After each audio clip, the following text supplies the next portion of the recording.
Oke, teman-teman sekalian, kali ini kita akan membahas materi tentang penentuan jarak kode dan fase dalam sistem GNSS GPS. Silakan selamat menyimak.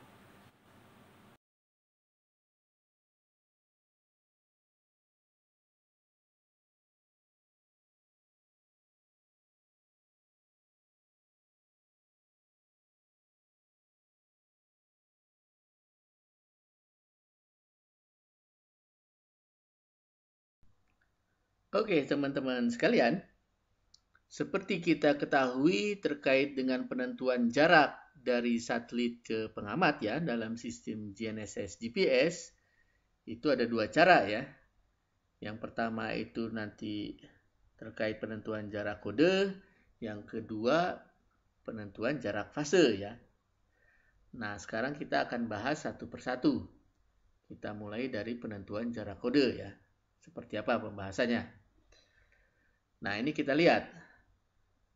Di satelit-satelit GNSS GPS, nah itu satelit-satelit tersebut mengirimkan data-data kode. Baik data kode P, private, dan atau kode CA, clear access, itu dikirimkan dari satelit ke bumi melalui proses modulasi dan penjalanan sinyal ya. Nah, sementara si satelit-satelit itu mengirimkan data-datanya tersebut, data kode, nah di dalam receiver itu sendiri, receiver GNSS, itu diformulasikan replika-replika data kode P dan CA, seperti yang terdapat di satelit yang dikirimkan, yang dimodulasikan kemudian dikirimkan lewat sinyal ke pengamat di bumi ya. Nah, data kode P dan CA asli yang terdapat di satelit dan replikanya yang terdapat di receiver itu akan dicocokkan oleh receiver ya. Nah, kenapa dicocokkan? Nah, nanti kita lihat buat apa ya. Nanti kita lihat jawabannya. Nah, ini sebagai ilustrasi bagaimana proses pencocokan data kode asli dan replikanya ya. Jadi untuk gambar yang paling atas nih, ini belum cocok ya, no correlation antara data asli kode satelit dengan replikanya di receiver ya. Jadi belum ada korelasinya. Kemudian yang gambar kedua ini sudah ada partial correlation. Jadi mulai berkorelasi tetapi belum sepenuhnya ya. Nah, gambar yang ketiga ini baru ini ada korelasinya ya, full correlation ya.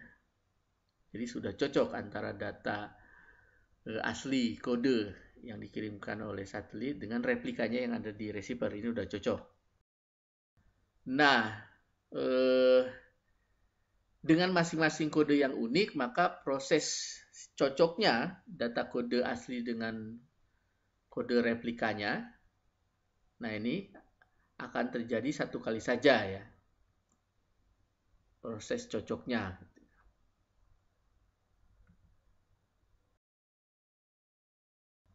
Waktu yang diperlukan untuk menghimpitkan atau mencocokkan kedua kode yang asli dengan replikanya adalah waktu yang diperlukan oleh kode tersebut untuk menempuh jarak dari satelit ke pengamat. Nah, ini artinya kita mendapatkan jarak kode ya. Jadi jarak sama dengan kecepatan cahaya dikalikan delta T, yaitu waktu pencocokan, penghimpitan kode asli dan replikanya. Nah, itu tadi menjawab pertanyaannya, kenapa harus dicocokkan? Karena untuk mendapatkan jarak kode ya, kita harus mencocokkan, dicatat waktunya, kalikan kecepatan cahaya, dapatlah jarak kode. Nah, itu adalah prinsip penentuan jarak kode ya, teman-teman. Karena jam receiver tidak sinkron dengan jam satelit, maka jarak kode masih terkontaminasi oleh kesalahan waktu ya. Sehingga jarak tersebut diberi nama pseudo range ya. Nah, kemudian masih terkait dengan urusan kesalahan di waktu ya, maka presisi dari jarak kode, nah itu jadinya masih belum teliti ya. Nah untuk kode P itu ya sekitar 0,3 meter, sementara untuk kode CE, nah ketelitiannya itu 3 meter.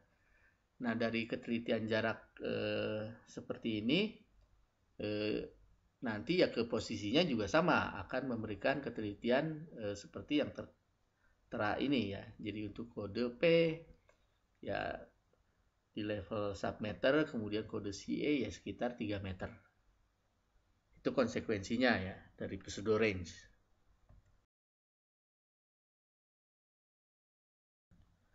Oke, jadi pembahasan penentuan jarak kode tadi udah selesai kita bahas.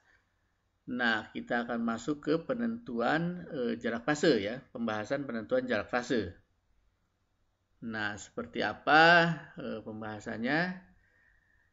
Nah, jadi jarak fase itu adalah jarak dari pengamat ke satelit pada epok T yang dihitung berdasarkan rumus jarak sama dengan panjang gelombang dikalikan jumlah gelombang penuh yang diamati plus jumlah gelombang penuh yang tidak teramati, atau N ya simbolnya, disebut juga cycle ambiguity. Nah, nanti panjang gelombangnya seperti kita tahu pada sistem GNSS GPS, untuk L1 itu 19 cm, untuk L2 22,4 cm ya. Nah, jadi ketika panjang gelombang tadi yang 19 dan 22,4 cm dikalikan jumlah gelombang penuh yang teramati total plus cycle ambiguity, maka kita dapat memperoleh jarak fase yang teliti ya. Nah, itu kira-kira pembahasan mengenai jarak fase ya, secara sederhana. Nah, seperti tadi sudah disebutkan, untuk merubah data fase menjadi data jarak, maka cycle ambiguity atau N harus ditentukan terlebih dahulu nilainya. Nah, penentuan nilai N bukanlah suatu pekerjaan yang mudah ya. Bahkan salah satu yang paling sulit ya dalam sistem GNSS. Namun demikian, kalau nilai bilangan N-nya itu dapat ditentukan secara benar, maka jarak fase akan menjadi ukuran jarak yang sangat teliti, order milimeter. Dan tentunya nanti posisinya ketika jaraknya teliti, posisinya juga teliti ya, level milimeter juga.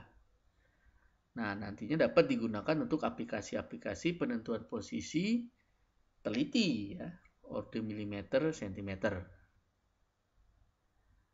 Nah, itu kira-kira penentuan jarak fase. Kemudian tadi sudah juga dibahas penentuan jarak kode ya. Jadi secara umum pembahasan penentuan jarak kode dan fase seperti ini ya. Oke, teman-teman sekalian, ini adalah akhir pembahasan materi tentang penentuan jarak kode dan fase pada sistem GNSS GPS. Semoga bermanfaat.